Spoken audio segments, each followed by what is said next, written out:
Salut à tous. Écoutez, j'aimerais donner un conseil à toute personne qui se trouve ou qui va dans les tropiques. Parce que parfois on voit des émissions qui sont tournées sous les tropiques. Si par exemple un jour vous retrouvez dans la nature et qu'on vous demande de vous débrouiller pour trouver à manger, dites-vous ceci, que sous les tropiques, on n'est jamais loin des cocotiers.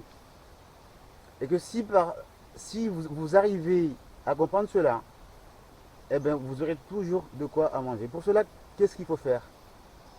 Écoutez, il faut trouver par terre, près des cocotiers, des cocos sèches, comme ça. Souvent, elles sont par terre et les gens qui ne les connaissent pas pensent qu'elles ne sont plus comestibles.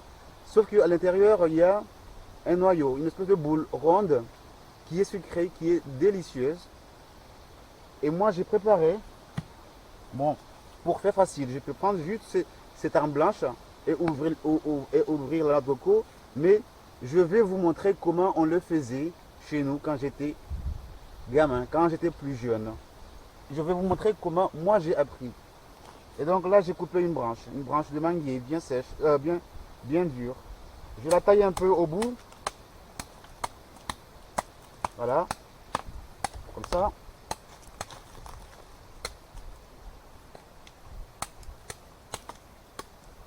Vous voyez, une fois qu'elle est assez, bon, assez pointue, hein, bien sûr.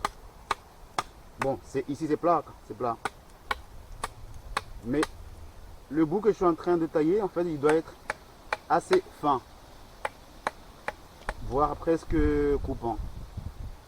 Et après, ici, je taille la branche de façon pointue. Et après, je l'enfonce dans la terre, comme ça. Hop. Je suis tellement grand que la branche est trop... Elle est trop longue. Donc je vais la tailler encore un petit peu en la coupant à ce niveau.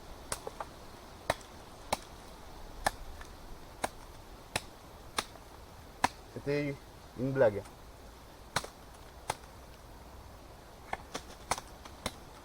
Allez. Voilà. Hop. Une fois que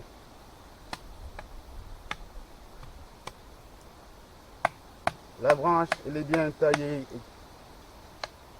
qu'est-ce qu'on fait cette fois-ci? Allez, on enfonce. On prend la noix de coco comme celle-ci par exemple. Vous voyez, il y a une germe qui commence à pousser ici là. Celle-là plus tard, elle sera un cocotier. Alors hop. Voilà. Vous voyez, c'est comme ça que ça marche.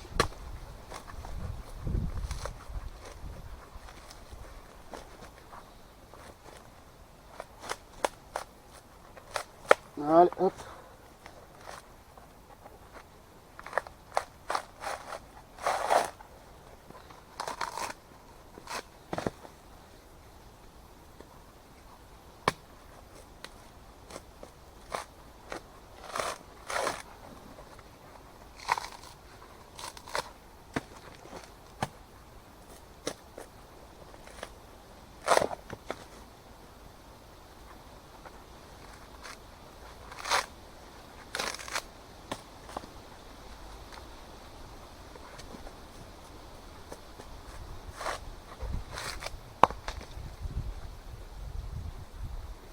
Voilà.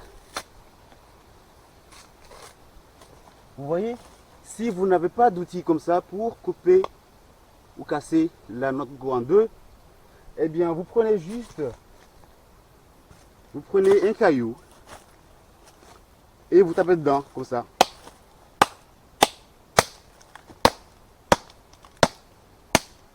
Voilà. Donc la belle boule dont je vous ai parlé tout à l'heure, elle est ici. Elle est très bonne. Et ce que vous voyez ici, en fait, c'est la crème. C'est la crème qui deviendra plus tard, une fois râpée, du lait de coco. Allez. Hop. Et ça se mange. Ça, c'est très bon. C'est délicieux. Elle est bien sucrée, la noix de coco. Voilà. Ça, ça se mange. Et c'est très bon. Et si on l'ouvre en deux, c'est tout blanc. C'est nourrissant, c'est nutritif, ben écoutez, c'est délicieux. Donc, je répète, si un jour vous vous retrouvez dans une émission télévisée, tournée dans les îles ou sous les tropiques, et qu'on vous demande de trouver de quoi manger, dites-vous que vous n'êtes jamais loin des cocotiers. Donc, il faut aller auprès d'un cocotier, ramasser une noix de coco comme ça qui est sèche et qui commence à avoir, comment dire, à pousser. Pardon, excusez-moi. Parce que, en fait, c'est comme ça, en fait. Mais dès que vous voyez ça, là, ça signifie qu'à l'intérieur, il y a une belle boule bien blanche qui est très sucrée et qui est délicieuse. Maintenant, vous avez vu comment, comment dire, on faisait avant quand on était dans les champs, dans la nature, qu'on avait faim. Et je vous dis alors, à plus tard pour de nouvelles histoires.